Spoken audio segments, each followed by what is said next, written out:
Hello दोस्तों, आज मैं आपको एक ऐसे गेस्ट से मिलाना चाहता हूँ जो कि जीफेट क्वालिफाई है और साथ साथ में ये currently as a pharmacy officer है।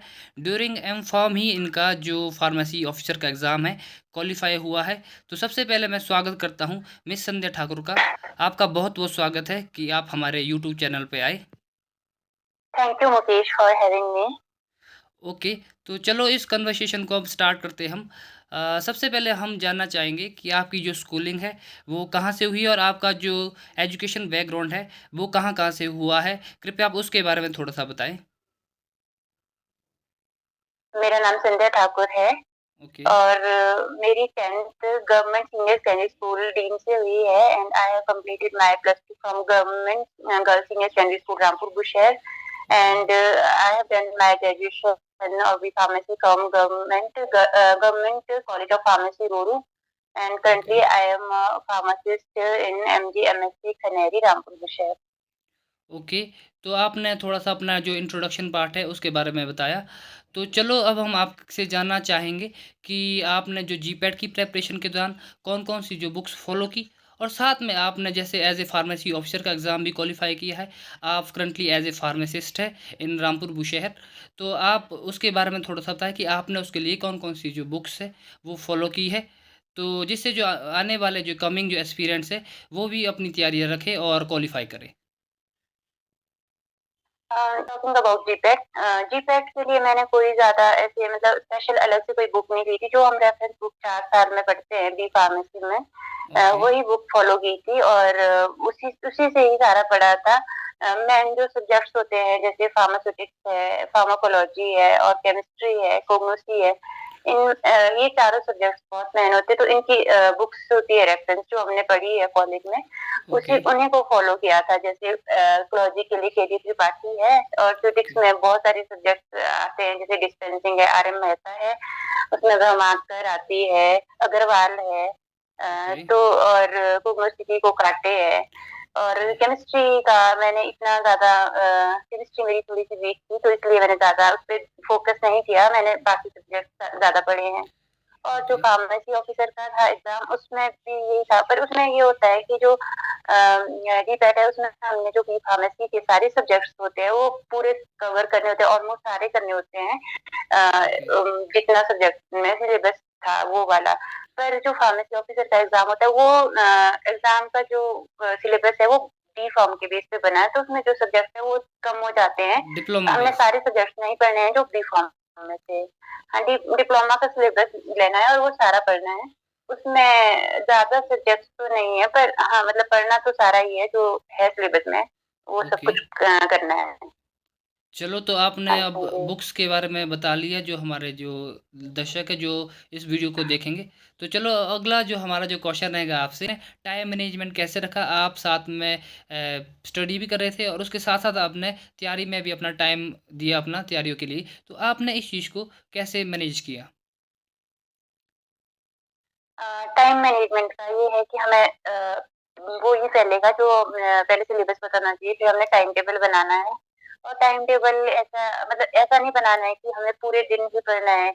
अगर एक दिन में 5-6 घंटे पढ़ेंगे तब भी आराम से हो जाएगा। 5-6 घंटे पढ़ने हैं और 5-6 मंथ पढ़ना है, आराम से हो जाएगा। और 5-6 घंटे और 5-6 मंथ में उनके लिए बोल रही हूँ क्योंकि इसमें जो फार्मेसी ऑफिसर वाला एग्जाम था इसमें ओके।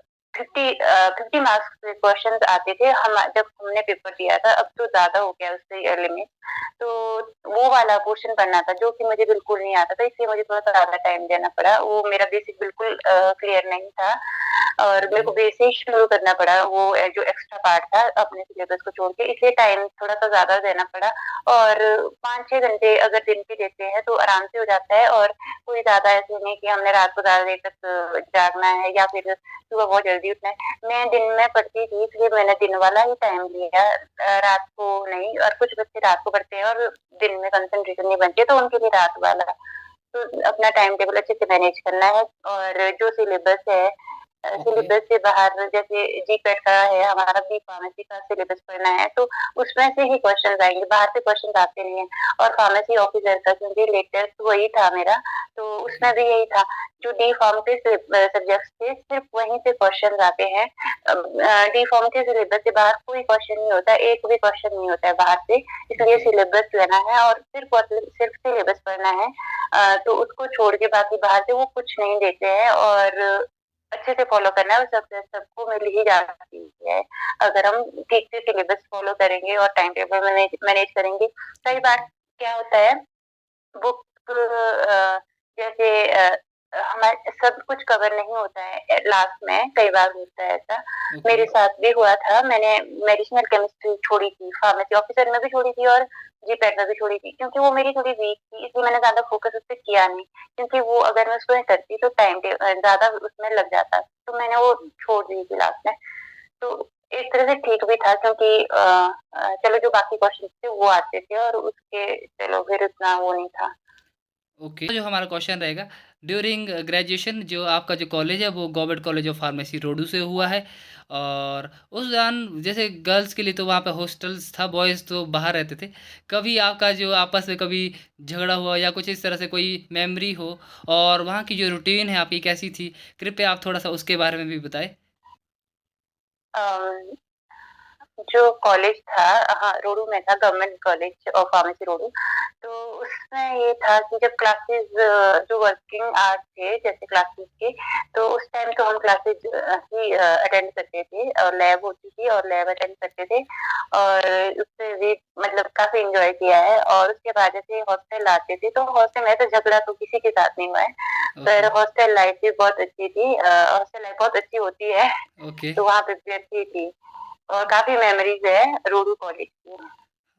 और उसी दौरान जैसे हमारा जो बैच था रोडू का, हम घूमने गए थे हनोल, डॉक्टर अनुपम जम्वाल के साथ हमारा जो ट्रिप था। हाँ, कैसा रहा आपका एक्सपीरियंस हाँ, वहाँ का? वो ट्रिप उस ट्रिप का एक्सपीरियंस भी अच्छा रहा था, हनोल वाला उत्तराखंड में था। तो अच्छी जगह थी, अच्छा मंदिर और ट्रिप भी अच्छा था क्योंकि सबके साथ था क्लासमेट, तो वो अच्छा था। और एक ट्रिप और गया था हमारा, भीमा कालेसराम शिमला, हुँ, तो वो ट्रिप भी बहुत अच्छा था। तो ट्रिप भी किए हैं और पार्टीज़ भी की हैं, तो काफ़ी अच्छा मतलब कॉलेज का एक्सपीरियंस ओवरऑल अच्छा रहा है 4 सालों ओके, में। चाहे वो पढ़ाई से रिलेटेड हो, चाहे वो पार्टीज़ एन्जॉय या फिर कुछ भी, मतलब सब कुछ फेस किया है वहाँ पे। हाँ ओके। जी। अगला जो हमारा क्वेश्चन रहेगा आपसे कि आप सेल्फ मोटिवेट कैसे रहते हैं? और कई बार लाइफ में अप्स एंड डाउन्स आते हैं, फिर भी हमें खुद को एक सेल्फ मोटिवेट करना पड़ता है। तो आप कैसे रखते हो अपने आप को सेल्फ मोटिवेट? कृपया आप थोड़ा-सा उसके बारे में भी बताओ। सेल्फ मोटिवेशन का ये है, शुरू में मैं बहुत वीडियोज़ देखती थी मोटिवेट होने के लिए, क्योंकि ओके, जब हम पढ़ाई शुरू करते हैं, तैयारियाँ शुरू करते हैं, कभी भी मैंने ये देखा है जब भी हम शुरू करते हैं, तो शुरू करते बाद बहुत टाइम लग जाता है। कई बार बहुत टाइम लगता है कि शुरू करना है, करना है, करना है, पर होता नहीं है। फिर मैं उस टाइम बहुत वीडियोज़ देखती थी कि अच्छा मोटिवेशन लेनी है यहाँ से वहाँ से, पर ऐसा होता नहीं है।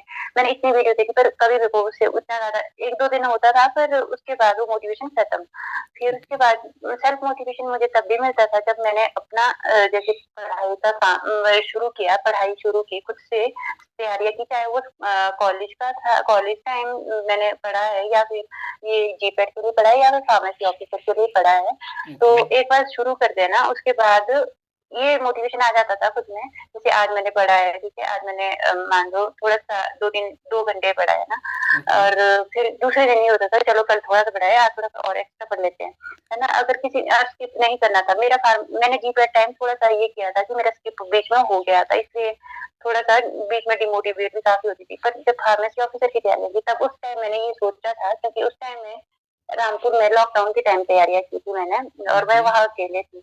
तो फिर मैंने ये सोचा था कि चाहे जो हो जाए पर मैं डे स्किप नहीं करूँगी पढ़ाई से। तो ओके, मैंने कंटिन्यूअसली तैयारियाँ की, मैंने कोई भी दिन नहीं छोड़ा जब मैंने पढ़ा नहीं था। तो ओके, इसलिए मैं हमेशा, क्योंकि मुझे ये होता था अगर कभी छोड़ा बीच में, तो मेरे को डिमोटिवेशन होना शुरू हो जाता था। ओह! मैंने कुछ भी नहीं पढ़ा, कुछ भी नहीं पढ़ा। तो उस तरह से मैं डिमोटिवेट हो जाती थी। इसलिए मैंने हमेशा जीपैट की जो गलती थी वो मैंने फार्मेसी ऑफिसर में सुधारी थी और मैंने वो कभी कोई डे मैंने छोड़ा नहीं, मैंने हर दिन पढ़ाई की है लगभग 6 महीने कंटिन्यू। तो इस तरह से पहले मोटिवेशन मेरे को वहाँ से मोटिवेशन मिलता था कि ठीक है, इतना पढ़ लिया, अब आगे बढ़ते हैं। जो हमारा क्वेश्चन हैगा आपको, जैसे कि जो जीपैट है वो नेशनल लेवल का एग्ज़ाम है, उसके लिए थोड़ी अलग से तैयारी रहती है। लेकिन जो फार्मेसी ऑफिसर है उसके लिए आपको थोड़ा एक्स्ट्रा भी पढ़ना पड़ता है। जैसे आपको जीके पोर्शन भी देखना पड़ता है, history, geography, English, Hindi, math सब कुछ देखना पड़ता है। तो इसके लिए आपने अलग से क्या कौन-कौन सी जो बुक्स फ़ॉलो की? कृपया आप थोड़ा-सा उसके बारे में भी हमें बताएँ।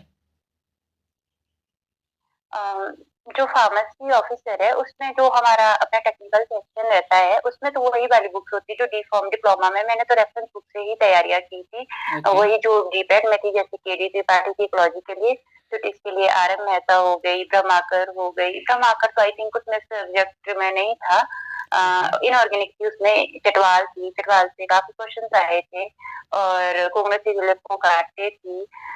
तो इन सारी बुक से ही तैयारियाँ की थी मैंने जो हम रेफरेंस बुक क्लास में पढ़ते हैं, ठीक है? और ओके, जो अब जीके सेक्शन रहता है, जो एक्स्ट्रा सेक्शन रहता था जो हमारे टाइम मतलब हमारे वाले पोस्ट कोड में था 894 में, उसमें 50 मार्क्स के अदर पोर्शन आता था, जिसमें जीके इंक्लूड था हिमाचल का था, नेशनल था और उसमें करंट अफेयर था, हिंदी थी, इंग्लिश था। तो उसके लिए मैंने हिंदी और इंग्लिश की कोई स्पेसिफिक बुक तो नहीं फ़ॉलो की थी ज़्यादा, मतलब मैंने थोड़ी बहुत क्लासेस यूट्यूब से ली थी और ओके, जो करंट अफेयर था वो रोज़ का ही मैं थोड़ा बहुत देख लेती थी। पर और जो हमारा हिमाचल और क्योंकि ये काफ़ी पोर्शन में आता है हिमाचल का जीके और नेशनल जीके। तो ओके, हिमाचल के लिए मैंने आकाश की हिमाचल दर्पण फ़ॉलो की थी और जो नेशनल जीके है उसके लिए मैंने तरुण गोयल और मनोहर पांड्या फ़ॉलो की थी, ये दोनों बुक से पढ़ा था। जो अब पैटर्न चेंज हुआ है, उसमें अब थोड़ा-सा चेंज है, थोड़ा नहीं वैसे काफ़ी चेंज है क्योंकि अब 2 पेपर होंगे इसके भी फार्मेसी ऑफिसर के भी जो क्लास 6 की सारी मतलब भर्तियाँ होनी है, उसके 2 पेपर होंगे अब। तो ओके, पेपर 1 एंड पेपर 2 तो जो पेपर 1 है उसमें क्या रहेगा, उसमें 100 मार्क्स के क्वेश्चन होंगे जिसमें से कि 30 मार्क्स की हिंदी 30 मार्क्स का एचपीजीके रहेगा और 30 मार्क्स का नेशनल और इंटरनेशनल रहेगा, 20 की हिंदी और 20 की इंग्लिश। तो वहाँ पे भी बुक्स तो वही फ़ॉलो होंगी। अब जिसके लिए जो स्टैंडर्ड जिनको ज़्यादा अच्छी बुक जो लगती है वो पढ़ते हैं। मैं मुझे आकाश लगी थी हिमाचल के लिए, आकाश दर्पण सॉरी हिमाचल दर्पण आकाश की और इंडिया के लिए मुझे लगी थी मनोहर पांडे और तरुण गोयल तो मैंने उनसे पढ़ा था। लेकमैन की भी अच्छी है बुक्स उसे भी पढ़ सकते हैं। सेम कंटेंट होता है वैसे तो थोड़ा बहुत डिफरेंस होता है और हमेशा जैसे हम जीके क्योंकि मैंने जीके उससे पहले नहीं पढ़ी थी तो मैंने 2 बुक्स इंडिया के लिए फ़ॉलो की थी ताकि मैं क्रॉस चेक करती रहूँ। कई बार डेट्स वगैरह होता है इधर-उधर, तो ओके, उधर से वो 2 से कई बार कुछ कंटेंट नहीं होता है एक बुक में तो 2 से पढ़ा था मैंने तो इसलिए 2 बुक्स फ़ॉलो करनी है। ये तो हमारा 100 मार्क्स का हो गया जो नॉन टेक्निकल साइड था और ओके, इसमें ये है जो अब पैटर्न आया है, जो पेपर 1 क्वालीफाई करेगा आई थिंक 35 मार्क्स क्वालीफाई के लिए हैं, तो 35 मार्क्स जिसके होंगे वही पेपर 2 में वो कर सकता है, एंट्री है पेपर 2 के लिए वो। तो ओके, पेपर 2 हमारा टेक्निकल सेशन है, तो टेक्निकल में हमारा जो अपना सिलेबस है फार्मेसी का वही आएगा ओके, और इसमें क्वालिफिकेशन का भी आई थिंक ये है, जो पेपर 1 के मार्क्स नहीं काउंट होंगे क्वालिफिकेशन में, मतलब सिर्फ़ वही पेपर 1 सिर्फ़ वही है अगर वो पेपर 2 दे सके उसके लिए। बाकी जो एंड रिज़ल्ट होगा वो हमारा पेपर 2 से ही 2 बनेगा। से ओके, इसलिए तो पैटर्न चेंज है।